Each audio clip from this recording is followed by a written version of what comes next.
a kidnapping case of a little girl. And that little girl at that time was just slightly older than my own daughter. Having to hear and try to console the girl's parents day in, day out over that period of the case. I literally went home. Whenever I look at my own daughter at that time, I literally went to a corner myself.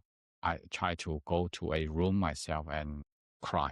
Of course. Because the questions that was playing in my head was, what would I do if my own daughter was being kidnapped? How would I feel if my own daughter was being kidnapped? Yeah. So those questions constantly staying there every single moment when I went home, look at my own daughter. I needed to spare some time off, go to a room, quiet, and share some tears on my own.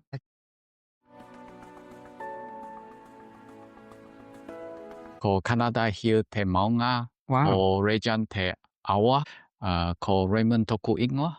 Kia ora. Kia ora. I can only say ko I'm your toku ingoa. The rest I have to look at the paper. That's very impressive, Raymond. Just mere basic. Well, try to emphasize it on myself to learn, because biculturalism, we are living in in a land where we do need to learn a bit of Kōrero. And acknowledge that, isn't it? Like I agree, because I personally also, But let's say, okay, I know you for close to 20 years. Has it been that long? Yeah. I mean, like when we went back, like when I first started working, it was about 2004. Now it's 2005. So at least about 20 years. And now the children grow out. Yeah, we're all age. Yeah. My kids are all grown up, but I have definitely aged. Hopefully wiser.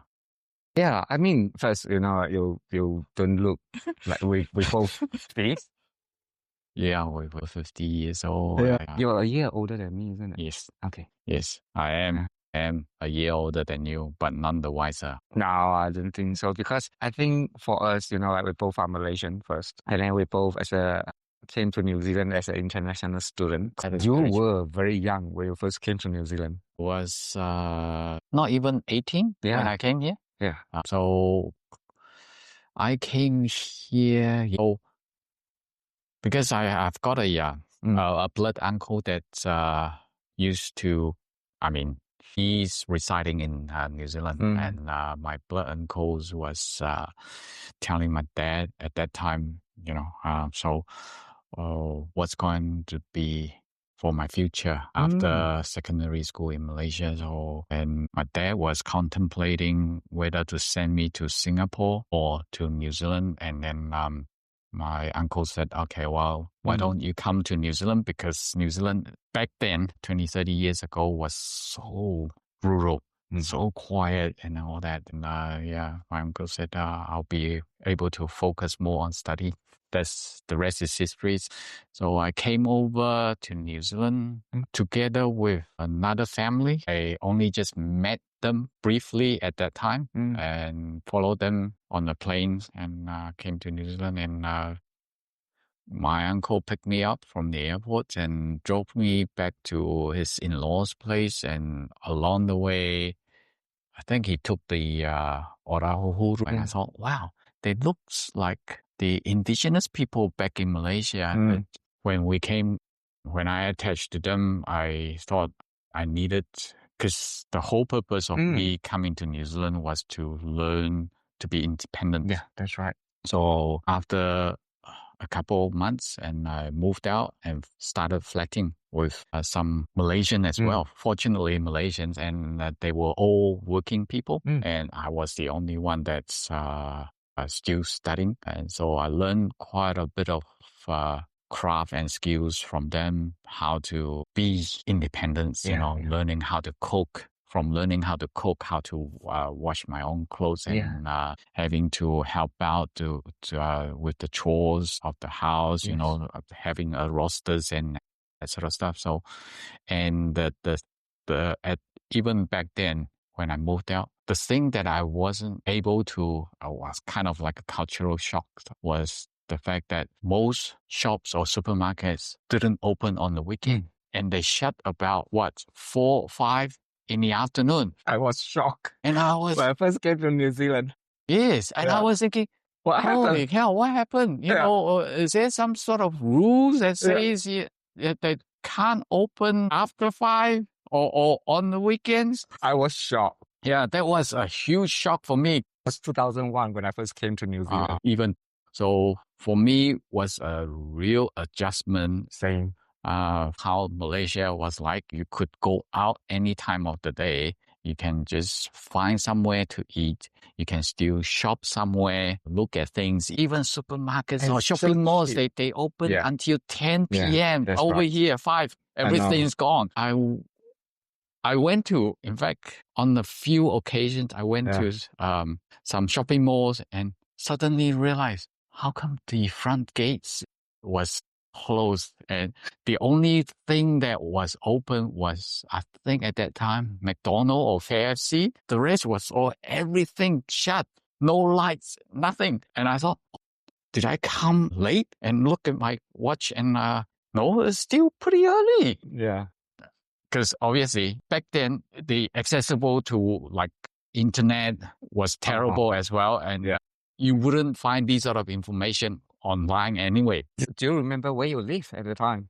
Yes, Sandringham. Yes, I was living around Sandringham area, more Sandringham, Mount Albert. So was in fact pretty close. I would say walking distance, probably about 10-15 minutes to St. Luke's Mall, international students. High school? At high school. Because another funny thing was when I first started high school here, I thought back in Malaysia, I was speaking English. Yes. Literally, I was thinking that I was speaking English. Yes. But when I first started in high school, I could not understand their English. Yeah. It took me, Same. When I was at the university. It took me like 6 months to adjust my hearing tones to New Zealand English. Same.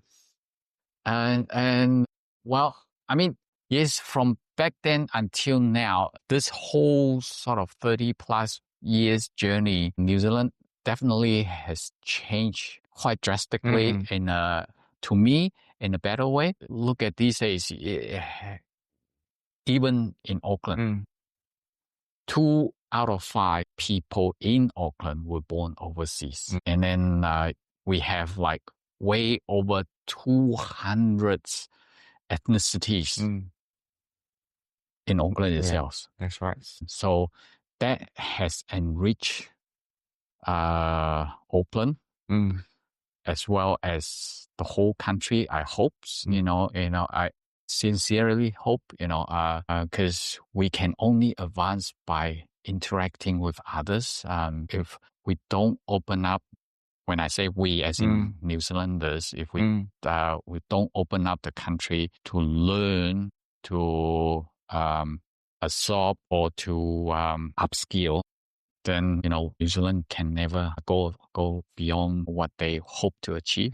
So that's why I think that having all these influx of migrants as well as refugees into the country, to me personally, is a good thing, because coming from Malaysia, as you know, is kind of like the hub.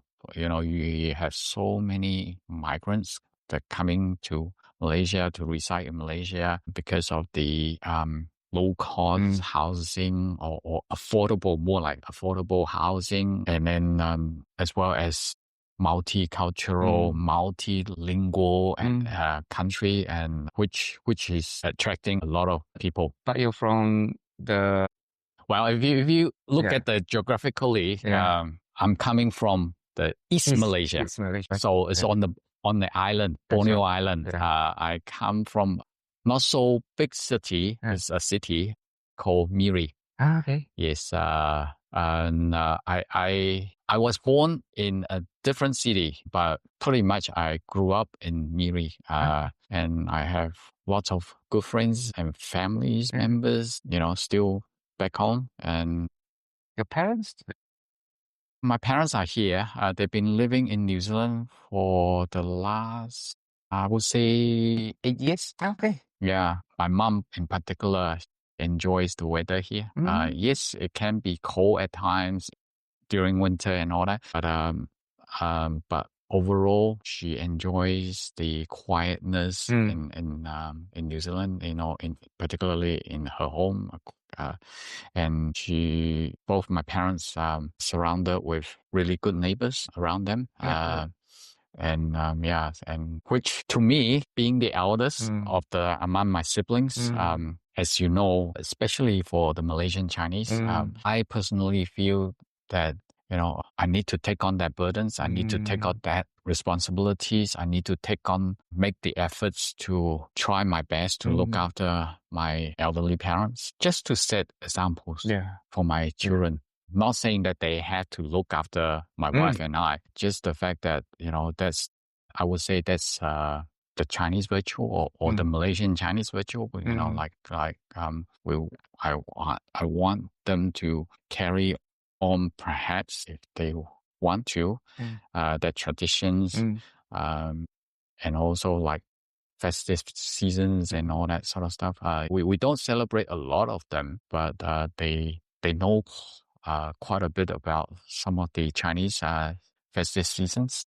Because I know what you mean. It's not necessarily like they have to look after you, but what you're trying to instill for your children is they learn about gratitude and appreciation. Correct. Just like your father worked hard and make you have a good education, and so you just want to show them your appreciation.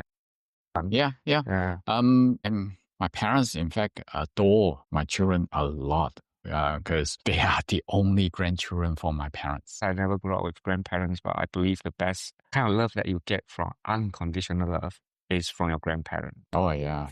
I was lucky enough growing up, got to know both sides of my grandparents and care by them and so forth. I haven't told you, I will be accompanying my parents to China. No, you did. We are planning a trip to China with some of my dad's siblings. So basically, all of them, including myself, were born in Malaysia. My grandparents, my great-grandparents, they came from China. So it's retracing the roots. And they managed to find out where they... Oh, yeah. Awesome. Yes. Where? Do you know where? It's in Fuzhou. Oh, it's fantastic. They located the old house, the ancestry house, whereby they are still family members living there. Who managed to do that? I don't know. Wow. Word of mouth. One thing lead to another, because I would say from my uncle's friends, according to my dad, if I'm not mistaken, because they frequently, my uncle's friends, apparently they go to China and back to the village quite regularly by just word of mouth, asking around, and then boom, one thing lead to another, boom. I don't know at all. I still have no idea. Yes, even though none of us were born in China, but it's just growing up, my dad used to share quite a bit of how my grandparents came over from China and my great-grandparents came over from China and so forth. I think it's more like connecting the missing links for my dad and his siblings. And for me, it's more to be there to learn my whakapapa as well, and also to support my dad. So go back to being an international student. Like when you first came to New Zealand, what was the biggest challenge besides Besides the supermarket cultural shock? The other challenge was, like I said, the language barrier literally took me 6 months. So when I first started in the college, because I didn't know what they were saying, so ending up conversing through written English, for the first 6 months. And after that, boom, And then the other bit of, yes? Going back to that, isn't it fascinating that somehow your ear just like suddenly switched, the switch just turned on? Exactly. That's how I suppose, like for me, grabbing or learning a new language as well. Yeah. Just first and foremost, obviously, listen, and then slowly try to make sense of some of the simple words, sentences, and then slowly try to open my mouth to say it. And one thing lead to another, boom. Like seriously, even for me, when I was in Malaysia, the few languages that I used to speak was my own dialect, obviously, Fuzhou, and then Mandarin, spoke to friends in Mandarin, and then English and Malay. That's pretty much it. So Miri, where I grew up, I have a lot of Hakka friends. So by going out, interacting with them, I learn Hakka. I won't say I speak better. Definitely, I can listen way better than a lot of others. In terms of spoken Hakka, it's a bit rusty. Hakka is hard to use. Yeah. And then so I learned Hokkien and I learned Cantonese when I came to New Zealand, when I started in uni. Because I don't want to indulge too much into how I learned those two other dialects. I learned Cantonese and Hokkien, definitely. I learned Cantonese from Hong Kong friends. I learned Hokkien from other Malaysian friends because they were from sort of West Malaysia. And I also have like friends from Kuching, Sarawak, that speaks Hokkien. So one thing lead to another. Just adding up, all these vocabulary, just adding up, all these language or dialects. Yeah. But I mean, my wife tends to say that our children are very good at picking up new languages. I said, yeah, well, lucky for them. That's why I said that even, like I said to you just now, New Zealand, especially Auckland now, having so many groups of different ethnicities, we could literally learn new languages. May not be extensive, but even the basic greeting like hello, or try to adopt that and learn. Personally, I find language so beautiful. Oh yeah, I always like to listen to people conversing in their native language because I've got a sort of like a weird, curious mind, I would say. I like to guess what they are talking about, I like to, have a pat on myself by guessing correctly in some way. It's just possibly it's just my weird nature, I like to listen. I mean, like, I was thinking you have that opportunity to expose to that as well. Because of your previous job. Yeah, because of my previous job, I keep telling people because of what I did in New Zealand Police. Yeah. For over 22 and a half years. Wow. Yeah. Wow. I always will be grateful to New Zealand Police for providing opportunity to interact with people from all walks of life, literally all walks of life. You were the very first Asian police liaison. Well, yes, I was the first Asian ethnicities.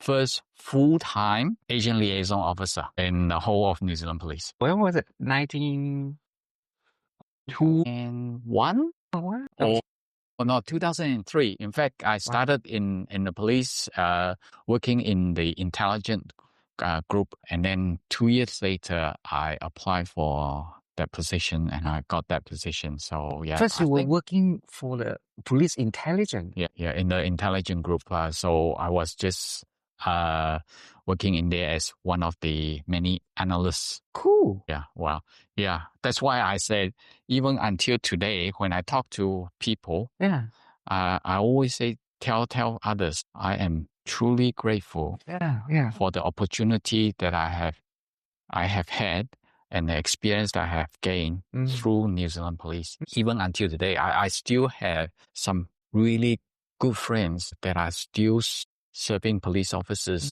or even some of the retired police officers are still friends with them. I am still friends with them because, you go through, yes, I'm not a sort of a frontline. I wasn't any of the frontline staff. What they call it, sworn officer.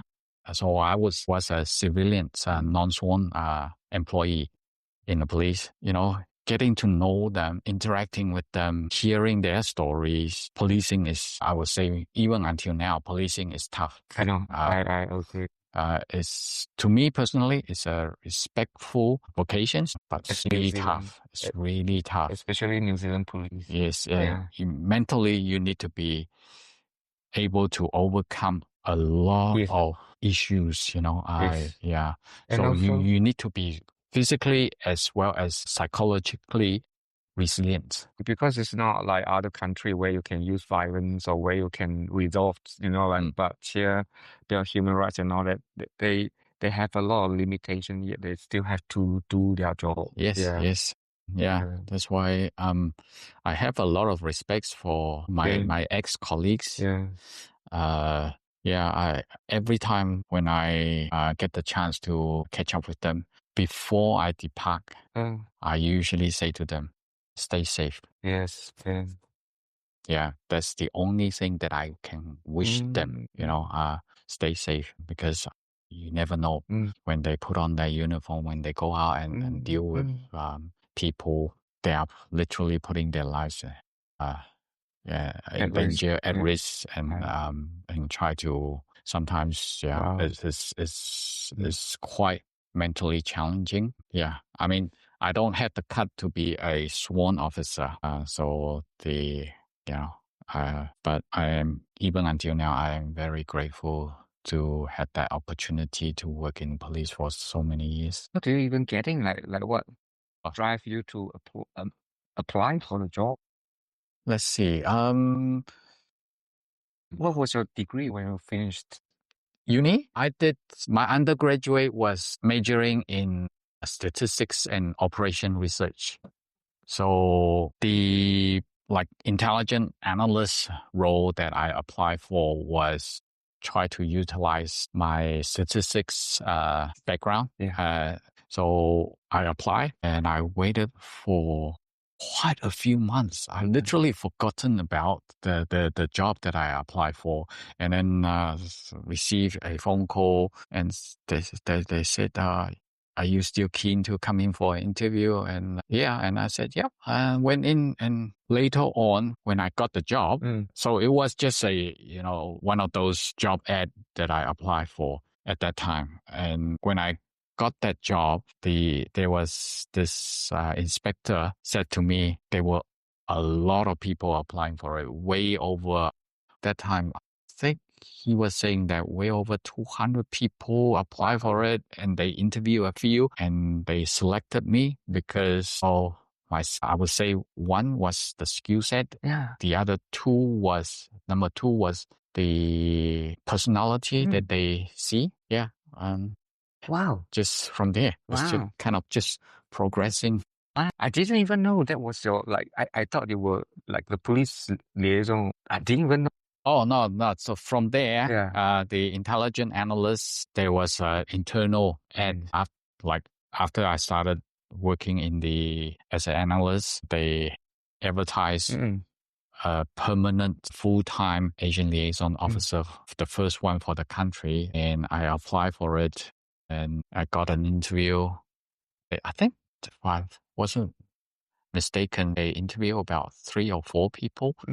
And I was fortunate enough, lucky enough to get that positions. Like I say, the first Asians and the first full-time Asian liaison officer. But prior to me, there was Asian liaison officer from the Pacifica background. And there was also Asian liaison officer on a portfolio basis. So I was the first the first full-time Asian liaison officer in the country. So pretty much you have to start everything from the scratch. From scratch. They give you training though, do they? Well, obviously, they started that position because they needed, and they were seeing the trend change and increase of migrants and so forth. And they needed someone from the organization to build up that capacity. So yeah, prior to that, obviously they have started engaging with some communities. But so when I took over, I just it's like a blank piece of paper. You draw whatever, you write whatever you want on there. So I just fill in the blanks pretty much, from a blank piece of paper, started doing a bit of research, engaging with people, finding out who may be some of the key players in the so-called Asian community, or even government sectors already started also engaging with the Asian community and so forth. So yeah, just slowly build on that. Yeah. Were you based in? I was based in North Shore. Okay. So that district at that time when I first started covers North Shore, Waitakere, and Rodney. So yeah, and then back then when I started in that role, majority of the so-called Asian population or the community were on the shore, on the North Shore, and was ideal for me. Just interacting with the community. Obviously, in the very beginning, the community people were quite, I would say, wary. They were finding it odd. Why would police want to, or police representative want to engage with them? The feeling that they taken aback was, did we do something wrong? Because back in Asia, police will only engage with individuals if you break the law. But the New Zealand police, like I said, some of the leadership, back then, they were quite bold, and they saw the need for change. They saw the need to be proactive. Yes, that's true. I never thought about it. Like even now, we took it for granted. Like the police will just engage with the community, get to know the people and all that. But in most of the Asia countries, they don't have that kind of community response. The community policing concept, New Zealand police focus on that a lot. A lot of the crimes that police solve were being supported or information by the community people. Because sometimes when you cannot find where to start, a good place will be people. These are the people that you could talk to. I would say in your 22, you must have seen a lot. Good and bad, yes. Both good and bad.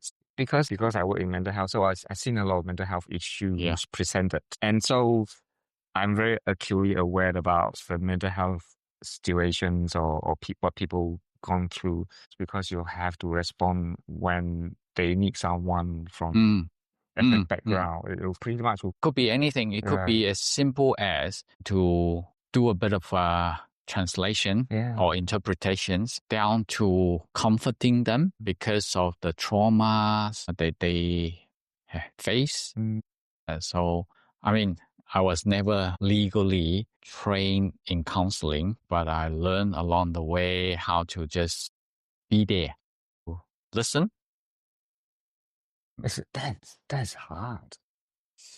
Yeah, it's parts and parcels of the job, I suppose, Because we're talking about any incidents that, including car crash, potentially self-inflicted, or murder.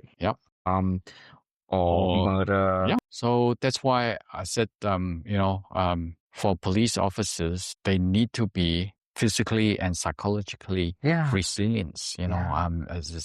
It's not an easy vocation. No. Yes, putting on that uniform is very glorified. You earn a lot of respect from community. However, you carry that risk with you too. Yeah, potentially.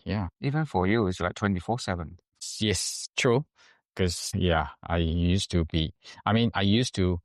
got issue with a work phone. So yes, they say when you're off work, you don't answer, but they call you, meaning something urgent, and that's why they needed your help.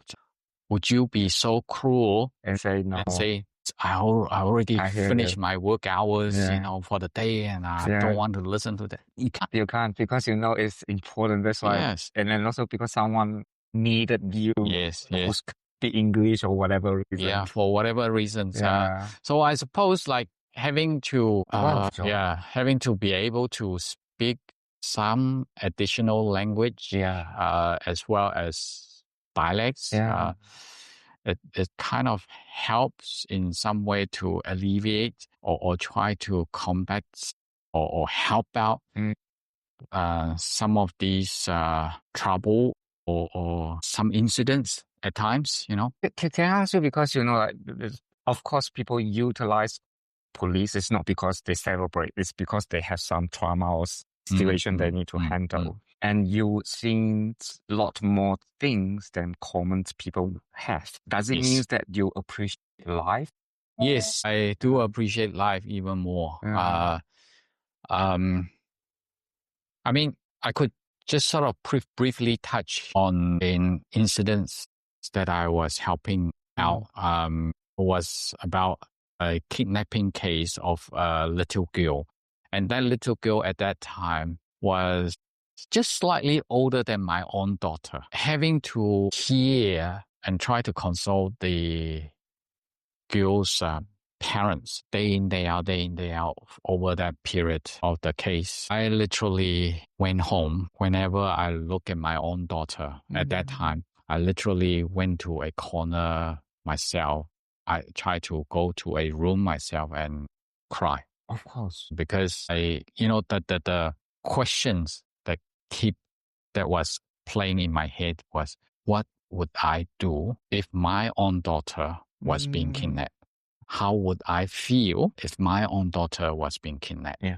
So those questions constantly staying there every single moment when I went home, look at my own daughter. I needed to spare some time off, go to a room, quiet, and share some tears on my own. I can understand. That's why I think, like what you say, people sometimes forget police is human being as well. And they go into the job not because they genuinely wanted to help people. And so naturally they also felt things, isn't it? Because why would they, personally, I feel more like a question that I tend to ask myself. Why would they want to help others? Because they have empathy. Exactly. They probably have a lot more empathy than a lot of others. I agree. Yes, there's a job security in working in the New Zealand police. However, if you do not have empathy, you would not feel that gratitude when you help someone. Yeah. To be honest, it's not easy as well. Yes, there's a job security, but they often being scrutinized by societies, by media, by the you kind of have to be so careful about how even the image on and off duty, your image, how you present to people in general. It's not fun. I don't think. I always been informed or been told back in the days that you may be off duty, but you still represent New Zealand police. Yeah, because people recognize you as one of them. Especially you're very active in the Asian ethnic communities as well. So it's not just So yes, that scrutiny is it's always there. But how you carry and conduct yourself, I won't be able to do it. Come on, it just need a bit of a time. I would say anyone who have that compassion and that would have that ability to try to reinvent themselves, try to, I would say, connect with people, and even my wife was saying to me, I used to be a very, very introvert person. So in doing the job that I was doing, you simply cannot be introvert. No, because you have to carry yourself. You need to be proactive. So I learned to put myself out there to be scrutinized. I need to learn to put myself out there, even though at times people just said no to you right in your face. So you have to constantly put yourself out there, try to re-engage and engage with those, even those ones that say no to you. it's easy to work along. And to me, no challenge. I would say if you ask someone just answer yes to your request. The one that they tend to find more interesting for me now, looking back, was the ones that kept saying no to me and eventually say yes to me. That's to me was more rewarding. Not saying belittle the rest that say yes to me. It's just that in terms of personal achievement, I could see that, yes, their mindsets were like this, and then shift of the mindsets. And then finally collaborate with police and wanting to promote New Zealand police even. And that's, to me, I feel, yes, I've done my job. I hear you, because gaining that trust is not easy. So you didn't just say no because someone say no. They don't want to collaborate with people. Oh, yeah. And also because they're not sure why you want from me. Yeah, exactly. Because, like I say, okay, Asians tend not to engage with police because back in Asia, that's the fact. There's a say in Chinese, isn't it? They say they don't want to go to the court. They don't want to go to the funeral. They don't want to be interacting with police, or the 3 no or whatever. There's a say in Chinese, I think. So that's with Asians. And then when we come to the rest of the ethnic communities, a lot of them will make up of refugees. And why? Why would refugees would need to escape their own country and come to a new country and so forth? Because of the political opinions being suppressed and so forth. Hence, you are dealing with refugees who probably in the past life had challenges with authority as well. So you need to gain that trust, and you need to constantly be working on that too. Try to build that working relationship, having that trust. And so it's that's for me. Yeah, there were a lot of challenges in the past, but I would say overall it was very rewarding. I've constantly also tried to remind myself that I would be successful in the role that I was doing because I had the support from the, some of the leadership, management, as well as my peers, like my old colleagues. They won't say I'm any special than anyone. Without them supporting me, I wouldn't be able to do my job as well. Like I could be, engaging with someone who was struggling with, say, conveying the message in Mandarin, but I would still require my colleague back then to carry on after I help out with interpretations or even translation, to carry out their duties to look after the complainants. Without any of my peers or ex-colleagues in the past, I wouldn't even be where. So it's really teamwork. Yeah. So it's not. Do you still remember your very first, not case, situation where you have to handle? The one vivid one was, I won't say case, but more like incidents. So Northcote was pretty rough. Yeah, in the back. Yeah, back in those days, and I was constantly, or even the community back then, the Chinese community that lived around Northcote, they were so against police, because they see at that time they thought, how come this sort of policing? You only put one community constable there and hoping to turn things around and all that. But so I ended up have to go with the manager to public meeting, try to reassure them, and then work along constantly at that time for at least 6 months to a year, constantly with that particular community constable, try to turn things around and try to build that relationship, and also try to recruit some volunteers to get trained to interact with the with the community there. and also to taking any complaints and then pass it back to the community constable back then. So yeah, that was a huge shift in mindsets. Wow. A huge that for me was because back then I just landed the job not so long ago, and then boom, came out in the media that some of these Asian residents were attacked in North Coast. So yeah, so that was a huge mindset shift from a really, really negative towards the whole police into a really, really positive, I would say a really positive and good relationship. I know, because some of them still have really high regard of you. I remember the old member.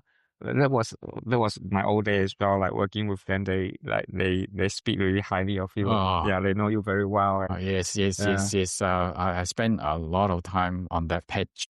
You're very quiet. You never kind of like blow your own trumpet about things that you did. I didn't even know. Like, not because of this podcast.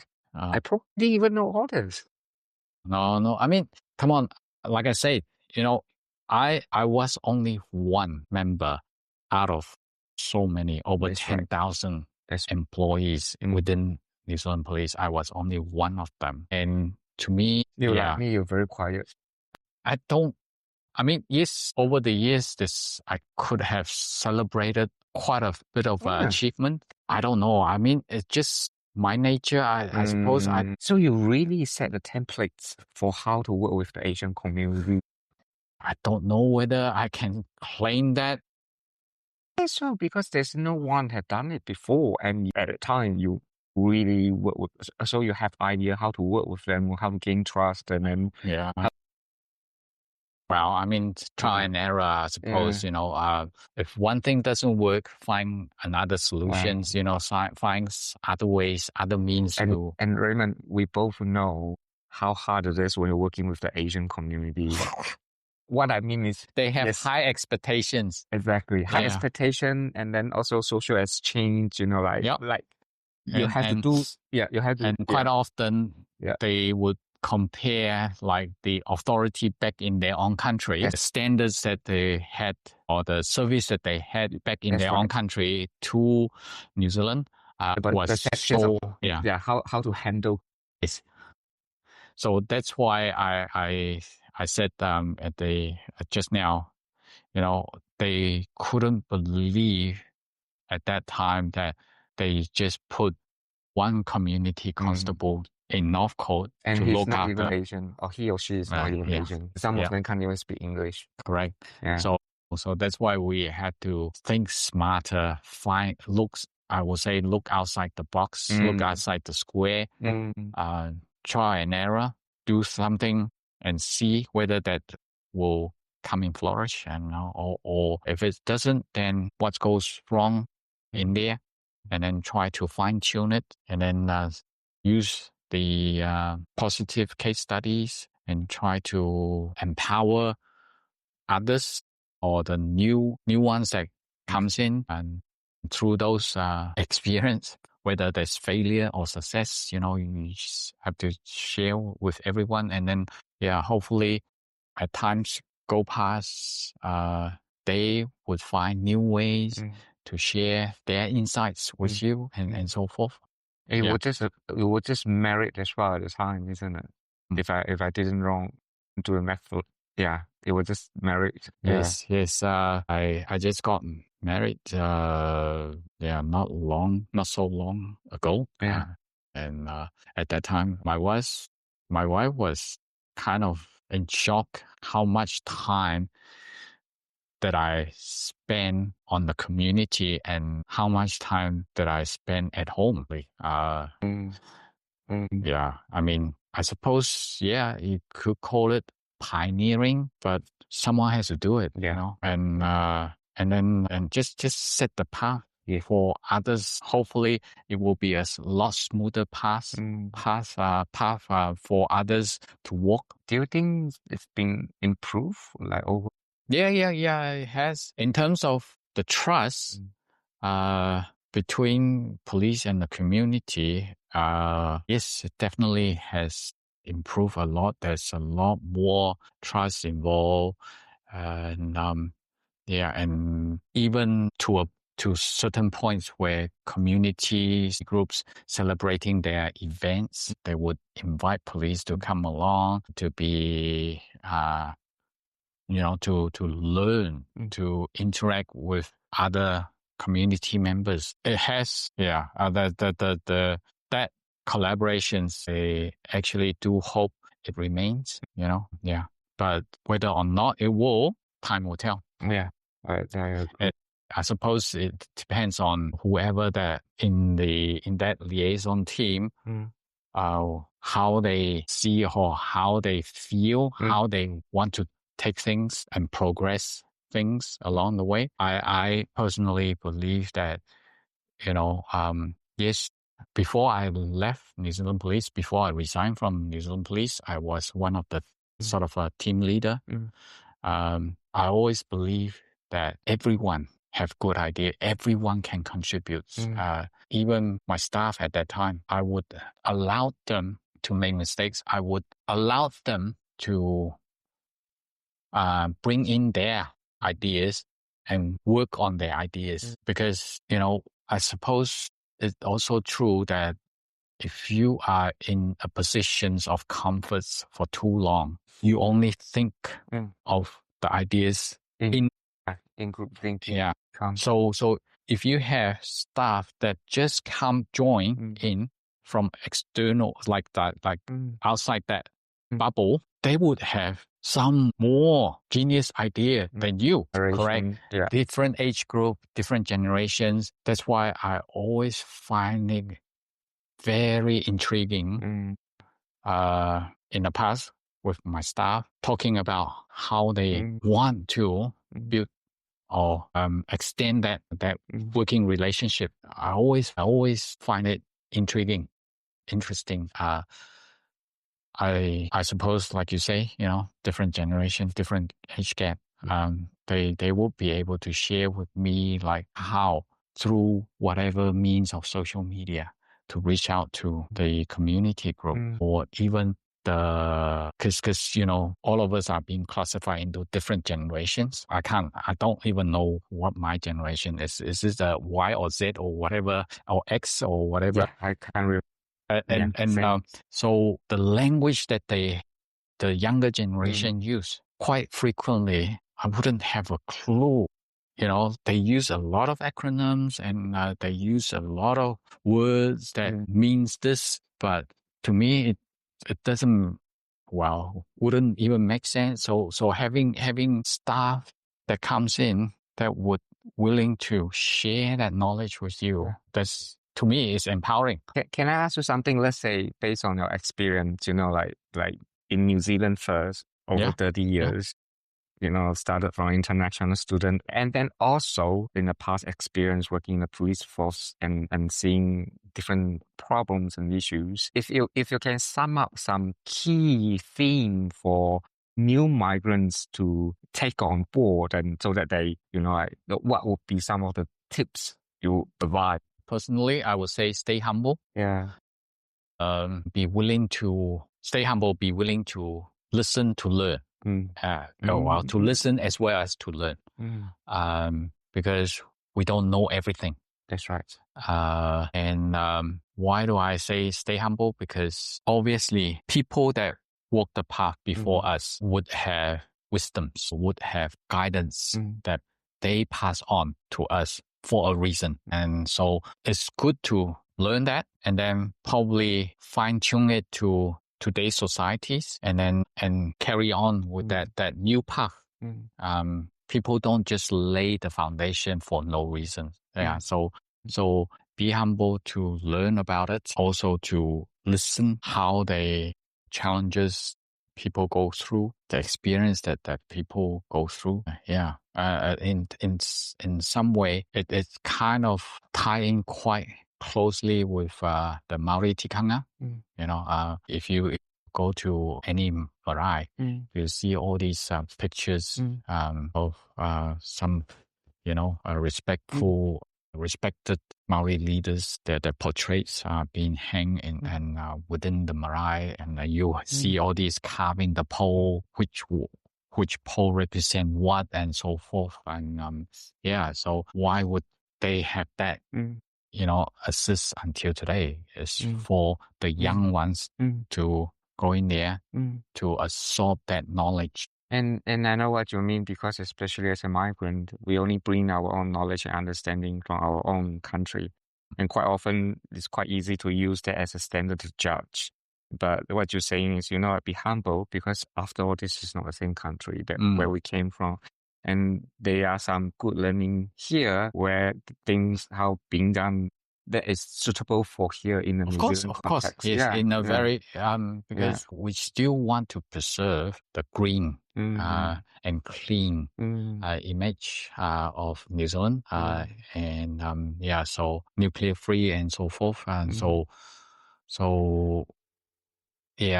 What about safety tips in general? I mean, in terms of safety in general, it's like anywhere else, I suppose. Sometimes it's too easy to be true. What's the terminology? Like too good to be true. Sometimes too good to be true. You get it, or you've been so-called rewarded too easily. Sometimes you have to be quite wary. Like, okay, are you falling to a trap? Are you falling into a scam? You've seen a lot, like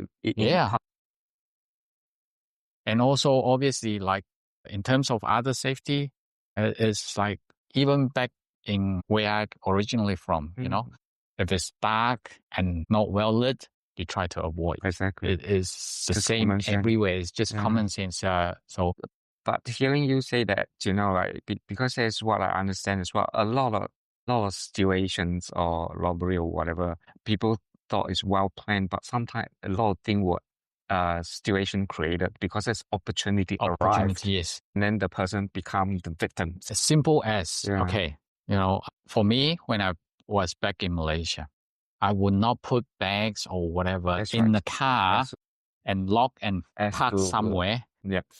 Why would I be doing that here in New Zealand? So obviously, when someone's break into the car and retrieve the stolen item, like the bags or whatever, it's a common sense. We don't do that. Yes. Anywhere. That's right. Hide it if you have to. So if we use our head a lot more, then a lot of unnecessary so-called incidents can be avoided. Agree. Because my father is from underworld, so he knew, he often say a lot of things happen as opportunities, not necessarily well planned. And you're going to cut that part out? No, probably not. Everybody knew, like that's out on the air, even from other work that I have done. But I mean, there's a misconception people have. They thought, but it's not. It's just the opportunity arrived. It's just the opportunity. Yes, of course. There are certain planned crime, which is much bigger usually. Yes, not the PD crime that's going on. But a lot of it can be avoided if we just use our common sense. Think twice before you act on it. Even with the planned one, the best way to do it is just to let them do it. Don't intervene, because my father always tell us the same things, like stay back, let them do what they want, and then they walk away, and then no one get hurt. Correct. Because at the end of the day, their intention was financial gain. Exactly. So as long as they are able to, unavoidable, if you're able to feed that gain into them, they'll just leave you alone. People don't understand, they were pumped with adrenaline. Why you want to attack a dog when they already aggressive, like that's a lose-lose situation. Yeah. So just rule of thumbs, I suppose, like use some common sense. Think twice before you act, and even 3 times before you act on it. But like what you say, don't put oneself in a dangerous situation. Yes, don't put your life in a dangerous situation. If you have to walk another 10 minutes, correct, raining, but it's well lit. dark, well, why, Yeah. So that's just common sense. So yeah, I mean, sometimes some people underestimated, not saying they are foolish, just that they underestimated. They, their mentality switch has to be quite alert when you come to a new country and you call this new country your home. So just for instance, you mentioned about park. Most park back in Asia are well lit, and you have people walking, exercise way into the night as well. But over here, some parts are quite shady and quite dark, quite scary at times, when there's no street lights. So why do you want to take that shortcut where you can just walk on, spend another extra 10 minutes, walk on a well-lit path, and where also there's more people around the well-lit area as well. Thank you, Raymond. Most welcome. It's really good talking to you. Learn so much from you and about you. No, we are learning from each other. Like I say to you, I cannot do everything alone by myself. That's my philosophy is I am only capable or able because of the support from others, and That's who you are. You're humble. It's not humble. It's just, I know I'm not a smart person. No, I don't think so. I don't even know whether I'm a wise person. It's so funny. Like you have this Cantonese called 师奶杀手, like the auntie chew. You were so well liked among. I should. Yeah, it's quite embarrassing. I never go out. Where did that came from? I don't know. It's from our mutual friend. It's so funny. Yeah, I never seriously. I never go out. To meet the community people and having a nickname or branded a nickname just so happened. But they really like you because I think they feel like they can trust you and also feel safe hearing, learn from you, I think, which is big because a lot of them also don't feel safe, especially they can't speak the language and all that. So having someone can speak the language and also felt like, oh, this guy is genuine. Well, I suppose also at the same tokens, like I'm a parent myself. Yes. When I speak to parents from other ethnicities, they probably could relate to me a lot more because I could use my own children as examples, how to interact with them, perhaps in certain levels. And also because you live in the community, the society, so you do have a lot of insight and able to articulate some of the challenges that they experience, so they felt like they've been seen and heard. Yeah, whichever it is, whichever way.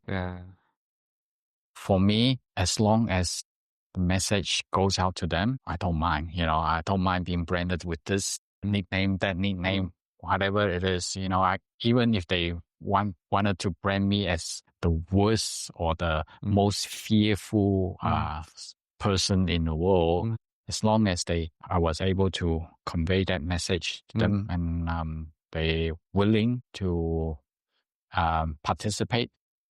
They also need to know, like, just out of, like, you're not working in the police anymore. Oh, yes. I no longer work in the police. My advice may not be valid anymore because it's not standing behind the brand of exactly. It's through your own experience and what you have seen from a community. Yeah, it's still very important. I'm still, even though I've resigned from the job. First and foremost, like I said, I'm grateful for the opportunity within the New Zealand Police given by the police and by some of the leaders, managements and so forth. But secondly, I'm also grateful for the community because they allowed me to walk into their space, into their world. And even until now, some of them, I still remain friends. I still know who they are, like us, still talk to them, interact with them, and still engage with them. That's how wonderful it is. That's why, I learn heaps. Seriously, I learned heaps from everyone. And I also want to say, I didn't tell you why I invited you, even though I said, oh, friend. The reason why I wanted to invite you is the first I mentioned to you, like you were pioneering the Asian police liaison in the early day, and that's where I get to know you. And then I also know throughout the years you have a very reputable name in the police force, and as well as the communities, and everybody speak highly of you, and we collaborate many other projects like in the past. And to me, like I just want to honor you of your authenticity. To be honest, like it's very humbling to see someone has never changed, and you never really blow your trumpet. Like I would never even know how you started, because it's so funny. Everybody that I invited to come to the podcast, they all so humble, like every guest. But the reason why I want to talk to them is because they just have this really nice energy about who they are as a human being, which I respect deeply, like, and also seeing you as a father, seeing you as a husband, like seeing you as your professional work, always the same person. I suppose in the background, okay, this is in the background. I was able to achieve where I was also because of the family support. Okay, that's more important than anything else. Yes, you can get the accolade from the police leadership, you can get the accolade from the community and so forth. But if you don't get the support from your immediate family members, your wife as then everything is a waste to me. It's going down the drain, like my wife's what's your tips? Supported me wholeheartedly. And how long you guys been together? We've been married. This year will be our 20. Before you married, how long you? I dated with her for 3 years. So that's 30 years. That's a long time. Yeah. What is your tips? No tips. No tips. No tips for men. Yeah. Well, I make a lot of mistakes. My wife is very forgiving. I think common, everybody make mistakes. Like what you say, it takes two to tango, and also having a good wife, of course, to help. Yeah, because I mean, our children. I always say this to people. Our children are at where they are at this point in time. It's not my hard work. It's her hard work. She was a full-time mom. She literally looked after the children and allowed me to work as hard as I wanted in my job. Yes. And so all these like parenting meeting and all these driving them to school, picking them up, taking them to see doctors when they're sick, attending their events. A lot of it were single-handedly taken upon by my wife. I hear you, because your job is quite, not saying, even though you have a 9 to 5, but the time is still quite unpredictable. So you can't necessarily schedule everything according to your wish. And she has to be so flexible and willing and willing to and not create any fuss about it as well, isn't it? So so I have to say I'm a very, very lucky man. I will cut this for your wife. Overall. You can play it. So I say I am a very, very lucky man. Yeah. I am a very lucky man. Awesome. And just one last thing, looking through your life, if there is something you can say back to Raymond when he first came to New Zealand, what would you say to him? I would say expect the unexpected. I was never ever diligent in studying, but in terms of the path that has taken me to where I was, I don't think I ever regretted that. If you say, would I change anything?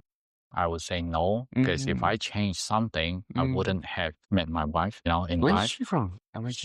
She's from Malaysia too. Okay. But from a different state. My part or your part? It's from the peninsula. It's from Ipoh. Ipoh. Oh, yeah. Cool. So from your part, yeah. So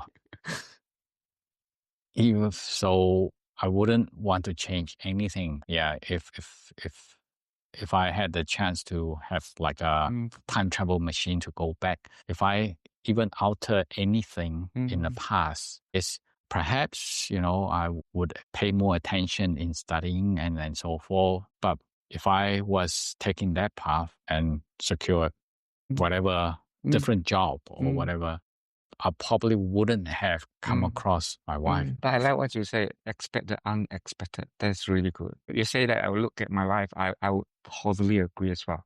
Well put.